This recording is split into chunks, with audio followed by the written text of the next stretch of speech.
सरल आसान टोटके बताऊंगा, सबसे सरल आसान विधि बताऊंगा धन प्राप्ति करने का। अगर व्यापार में आपको निरंतर घाटा हो रही है, अगर आप दिन रात मेहनत करते हैं लेकिन आपकी मेहनत की तुल्य जितने आपको रकम मिलना चाहिए, पैसा मिलना चाहिए, वो आपकी किस्मत में नसीब नहीं हो पा रहे हैं, तो आप सही वीडियो में आए हैं। आज के वीडियो में बताया गया जानकारी पूरे जिंदगी भर काम आएंगे और आपके दुर्भाग्य को सौभाग्य में बदलते देरी नहीं लगेंगे। हम सब प्राय काफी मेहनत करते हैं, धन इकट्ठा करने के लिए, धन जुटाने के लिए काफी मेहनत करते हैं, लेकिन हमें जितना मेहनत करते हैं, मेहनत की तुल्य हमें जितना धन मिलना चाहिए वो नसीब नहीं हो पाती। इसका दो ही कारण होते हैं, ये तो हमारे शरीर में कोई किसी भी प्रकार के नकारात्मक एक्टिविटी या जो है शक्तियों को कर देते हैं, डाल देते हैं वो। दूसरा यह तो दोस्तों हमारे जो है ग्रह नक्षत्र प्रबल नहीं है, मतलब हमारे जो ग्रह नक्षत्र है हमें नुकसान कर रहे हैं, या पूर्व समय में हम किसी भी प्रकार के जो दोष किए हैं, पाप किए, उसके चलते। तो इसमें मैं आप लोगों को सभी प्रकार के दोष को दूर करने वाला सबसे आसान घरेलू विधि बता रहा हूँ, सबसे सरल आसान विधि बता रहा हूँ, जो कि आपके रसोई में ही है। जी हाँ, आपने लहसुन के बारे में तो जरूर सुना होगा, जो कि हम खाने में प्रयोग करते हैं, लेकिन लहसुन जो है दोस्तों कई प्रकार के नकारात्मक ऊर्जाओं का शमन करते हैं, नाश करता है, ये धन की बढ़ोतरी करने का काम करते हैं। घर में पड़ा है तो किसी के लिए वो फायदेमंद साबित नहीं है, लेकिन अगर आप लहसुन को अपने हाथ में रख लीजिए, इसे पवित्र कर लीजिए, मंत्रों से शीत कर लीजिए, तब यह फायदा देना शुरू कर देते हैं। ध्यान दीजिएगा उपाय किस प्रकार से करना है। उपाय बताने से पहले आप सभी से निवेदन है, चैनल अभी तक सब्सक्राइब नहीं किए तो चैनल को सब्सक्राइब कर लीजिए, क्योंकि मैं अपने चैनल में अच्छे प्राचीन ज्ञान की जानकारी, वास्तु से रिलेटेड जानकारी सिखाता रहता हूँ। एक काम करें, आपको साफ एवं स्वच्छ लहसुन लेना है, एकदम साफ स्वच्छ लहसुन होना चाहिए, और इस लहसुन को आपको छील लेना है, इसके छील के ऊपर से उतार देना है। इसके बाद इसमें थोड़ा सा गंगा जल डाल दीजिए। इसके बाद इस लहसुन को गंगा जल डालने के बाद थोड़ा सा आपको गोमूत्र का छींटा मार देना है, तो यह लहसुन क्या हुआ, पवित्र हो गया। इसमें थोड़ा सा तिलक कर दीजिए, हो सके तो कुमकुम अक्षत इसमें लगा दीजिए। इसके बाद इस लहसुन को ओम श्रीम श्रीये नमः, ये माँ लक्ष्मी का अचूक मंत्र है, इस मंत्र से आपको सिद्ध कर लेना है। यह आपको शुक्रवार के दिन करना है, और इस लहसुन को हमेशा आपको अपने पर्स में रखना है। जो लोग व्यापारी वर्ग हैं वो लोग अपने गले पे इसे रख सकते हैं, लाल कपड़े में बांध करके गले में रख दीजिए, और इसे हर सप्ताह में आपको बदलते रहना है, हर सप्ताह के शुक्रवार के दिन बदलते रहना है। जो लहसुन होते हैं नकारात्मक सोच का नाश करते हैं, नकारात्मकता जितने भी प्रकार के समस्या आ रही धन संबंधी, उस समस्या का नाश करते हैं। ये सकारात्मक ऊर्जा को घर में बिखेरते हैं। जो भी व्यक्ति लहसुन रखे रहते हैं इस मंत्र से जागृत करके, तो ये सकारात्मक ऊर्जा को बिखरते हैं। अब एक बात बताना चाहूंगा, ओम श्रीम श्रीये नमः इस मंत्र का 108 बार आपको जाप करना है लहसुन को रख करके, तो ये लहसुन सिद्ध हो जाएंगे। ये आपको सप्ताह भर में, हर सप्ताह में शुक्रवार के दिन बदलते रहना है। आप देखेंगे दोस्तों आपके दिन दुगनी रात चौगुनी हो जाएंगे, आप धन्य धन से संपन्न हो जाएंगे, धन में खेलेंगे। इस उपाय को निरंतर आपको सप्ताह में करते रहना है, किसी को बताना नहीं है। टोटके हर वीडियो में बोलता हूँ गुप्त रखें, तब फायदा मिलते हैं। इस प्रकार के जो टोटके होते हैं हालांकि आसान हमें लगते हैं, लेकिन इनका प्रभाव अति तीव्र होता है, अचूक होता है। एक बार करके देखिए, 100% लाभ मिलेंगे। आप कमेंट में बोलेंगे कि गुरुजी आपने जो उपाय बताया हमारे पूरी जिंदगी बदल दी। शुक्रवार के दिन देवताओं के गुरु बृहस्पति और भगवान विष्णु जी का दिन होता है। इस दिन दोनों दिव्य महाशक्तियों का कृपा प्राप्त करने का सबसे अच्छा दिन माना जाता है।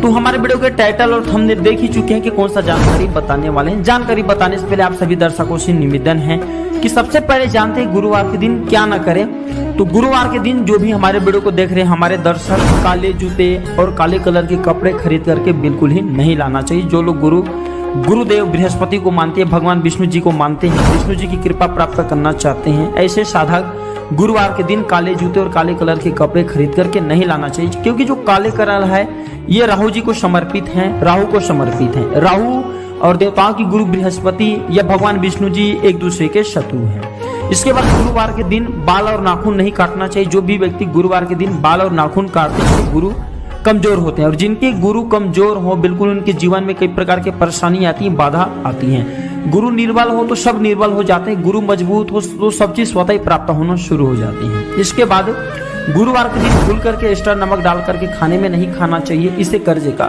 भार बढ़ते हैं। आइए जानते हैं गुरुवार के दिन ऐसी कौन सी उपाय किया जाए जिससे हमारे जीवन में बदलाव आए, हमारे घर में धन की बढ़ोतरी हो, हमारे जीवन में चले प्रत्येक प्रकार की बाधा समाप्त हो। तो मित्रों, जानकारी बताने से पहले आप सभी दर्शकों से निवेदन है, अभी तक हमारे चैनल सब्सक्राइब नहीं किए हैं तो हमारे चैनल को सब्सक्राइब जरूर कर लेना। हमारे चैनल में इस प्रकार के अच्छे जानकारी आप सभी दर्शकों को सिखाए जाते हैं। तो मित्रों, गुरुवार के दिन 1 चुटकी हल्दी डाल करके जो गाय का दूध है उसमें डाल करके केले के जड़ में अवश्य डालना चाहिए। केले की जड़ में हल्दी वाला दूध डालने से भगवान विष्णु जी और गुरुदेव बृहस्पति प्रसन्न होते हैं और हमारे जीवन में चल रही शिक्षा संबंधी परेशानी, रोजगार संबंधी परेशानी, धन संबंधी परेशानी, प्रत्येक प्रकार के परेशानी को चुटकियों में समाप्त करते हैं। लेकिन ये उपाय लगातार 3 गुरुवार तक अवश्य करना है। दूसरा, आम की तोरण पर हल्दी के टीके मार करके घर के मुख्य द्वार पर अवश्य बांधना चाहिए।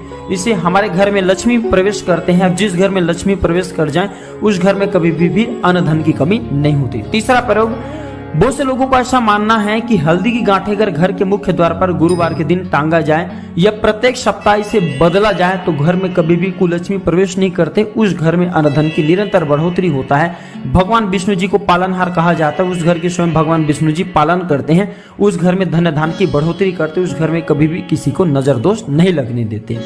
इसके बाद मित्रों, बहुत से लोगों को ऐसा कहना है, बहुत से ज्योतिष चारक का कहना है कि पीले कपड़ों की ध्वजा अगर गुरुवार के दिन घर के छत पर बांधा जाए तो इससे हमारे घर में माँ लक्ष्मी प्रवेश करते हैं, भगवान विष्णु जी प्रवेश करते हैं, हमारे घर में तंत्र बाधा नहीं लगते, हमारे जीवन में निरंतर बदलाव होता है। उस घर में माँ लक्ष्मी स्वयं भगवान विष्णु जी निवास करते हैं, गुरु जो बृहस्पति हैं ये मजबूत हो जाते हैं। जिस घर के सदस्य के कुंडली में अगर बृहस्पति मजबूत हो जाए फिर उसे कभी भी किसी भी चीज की अभाव नहीं होता। बहुत से लोगों को ऐसा भी मानना है कि शाम के समय में अगर गुरुवार के दिन केले के जड़ में, जो केले की जड़ है इसके नीचे घी का दीपक जलाया जाए तो जीवन में चल रही हर प्रकार के बाधा स्वतः ही समाप्त हो जाते हैं। यह भी कहा जाता है कि पीली राई और धनिया रात में घर के छत पर बिखेर देने से और इसे सुबह इकट्ठे करके बहते हुए जल में बहा देने से घर से जो निर्धनता होती है वो समाप्त हो जाती है, गरीबी मिट जाती है। तो आपको जो उपाय अच्छा लगे वह उपाय जरूर करें, आपके भाग्य बदलेंगे, किस्मत साथ देंगे। तो ये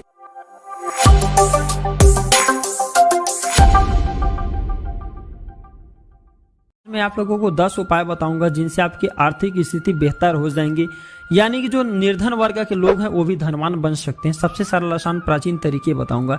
देखिए मित्रों, सबसे पहले तो मैं आप लोगों को बता दूं कि कोई ऐसा इंसान है जो कि ना चाहता हो कि उनके पास पैसे की कमी हो। जी हाँ मित्रों, हर इंसान चाहता है उनके पास पैसे, वो भी धन्य धन से संपन्न रहे, क्योंकि बिना पैसे के कहीं भी आपको मान सम्मान नहीं मिल पाते। देखिए, आप एक पैसा वाले व्यक्ति को देखना और एक नॉर्मल इंसान को देखना जिनके पास ज्यादा पैसा नहीं लेकिन ज्ञान अधिक है।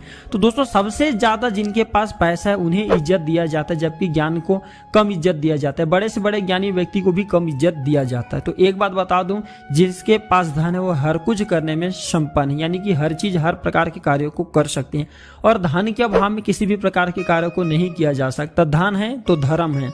एक बात मैं आप लोगों को बता दूं, हम जितने भी आप सभी को प्राचीन तरीके बताते हैं, टोटके बताते हैं या स्वयं करते हैं तो किसी को मत बताया करें, क्योंकि जो प्राचीन तरीके होते हैं, हम जो उपाय बताते हैं, यंत्र वगैरह की जानकारी बताते हैं, अगर आप गुप्त रखते हैं तभी आपको फायदा मिलते हैं। अगर इसके बारे में किसी से चर्चा कर देते हैं तो स्वतः इसकी जो शक्तियां होती हैं तुरंत बताने के बाद समाप्त हो जाती हैं, फिर आपको किसी भी प्रकार के फायदा नहीं मिलते। तो आइए 10 ऐसे उपाय बता रहा हूँ जिसे करने के बाद आपकी जो आर्थिक स्थिति है ये भी संपन्न हो जाएंगी, आप धन्य धन से संपन्न हो सकते हैं। देखिए, सबसे पहला बता रहा हूं व्यापार में सफलता पाने के लिए। जी हाँ, व्यापार में सफलता पाने के लिए ब्रश करने के बाद, स्नान ध्यान करने के बाद तुलसी के 2 पत्ते अवश्य खाना चाहिए। तुलसी के जो पत्ते रहते हैं, पौधे अगर हम अपने घरों पे लगाते हैं तो हमारे घरों के वातावरण को शुद्ध रखते हैं। इसके पत्ते खाने से हमारे शरीर भी शुद्ध रहते हैं, स्वच्छ रहते हैं और स्वच्छ शरीर में, शुद्ध शरीर में देवी देवताओं का निवास होता है। तो एक बात बता दूं, 2 पत्ते तुलसी का अवश्य खाना है। व्यापार अगर आप बढ़ाना चाहते तो तुलसी जो होता है एक ऐसा दिव्य चमत्कारी पौधा है, एक ऐसा दिव्य माता स्वरूपणी पौधा है जो कि आपके बिजनेस को बढ़ाने में आपकी काफी मदद कर सकते हैं। और हर बुधवार को गणेश जी का दर्शन अवश्य आपको करना है। दूसरा, करियर की बेहतरी परिणाम पाने के लिए, यानी कि जो काम करे उसमें बेहतरीन अगर आप परिणाम पाना चाहते हैं तो अंगुली में लोहे का छल्ला, मध्यमा उंगली जो होते हैं उसमें लोहे का छल्ला अवश्य धारण करें। इससे चारों तरफ से धन आने लगते हैं। और हर शनिवार को इस उपाय को करने के साथ साथ निर्धन को सिक्के का दान अवश्य करें। आकस्मिक अगर आप धन प्राप्त करना चाहते हैं तो गुरुवार को बहते हुए पानी में हल्दी की 2 गांठें आपको बहा देना है। साथ ही हर और एक बात मैं आप लोगों को बता दूं, ये उपाय तो करेंगे, साथ ही आपको हरे पौधे नहीं काटने, जिंदगी भर हरे पौधे नहीं काटना है। आप देखेंगे हमेशा आप धनों पर खेलेंगे दोस्तों, पैसों में खेलेंगे। बस हल्दी की 2 गांठें आपको बहते हुए पानी में बहा देनी है। सुख और संपन्न जीवन के लिए दोस्तों हर शाम को तुलसी के नीचे घी का दीपक अवश्य आपको जलाना चाहिए। यथावत हो सके तो रविवार के दिन तुलसी के जो कहा जाए पौधे के नीचे में आपको घी का दीपक नहीं जलाना है, बाकी 6 दिन आपको जलाना है। पैसा लगातार आता रहे इसके लिए आप घर में और बाहर में ढेरों सारे फूलों के पौधा लगा सकते हैं। बच्चों को नियमित रूप से खिलौना और चॉकलेट अवश्य देना चाहिए। देखिए मैं आप लोगों को बताना चाहूंगा मित्रों, जितना पौधा लगाएंगे वो पौधा जितना ज्यादा फूलेगा, जितना ज्यादा खिलेगा, उतना ही ज्यादा हर तरफ से आपको पैसा आने लगेंगे। पौधे में प्राण छुपा होता है, पौधे में दिव्य आत्मा होता है, पौधे में देवी देवता रहते हैं। और ये जो पौधे होते हैं एक प्रकार के कहा जाए तो साक्षात ईश्वरीय स्वरूप है, भगवान का दिया हुआ आशीर्वाद है। जब ये पौधे फूलने लगते हैं, खिलने लगते हैं, जितना ज्यादा मात्रा में फूलेंगे खिलेंगे उतना ही ज्यादा सभी प्रकार से सभी तरह से आपको पैसा आना शुरू हो जाते हैं।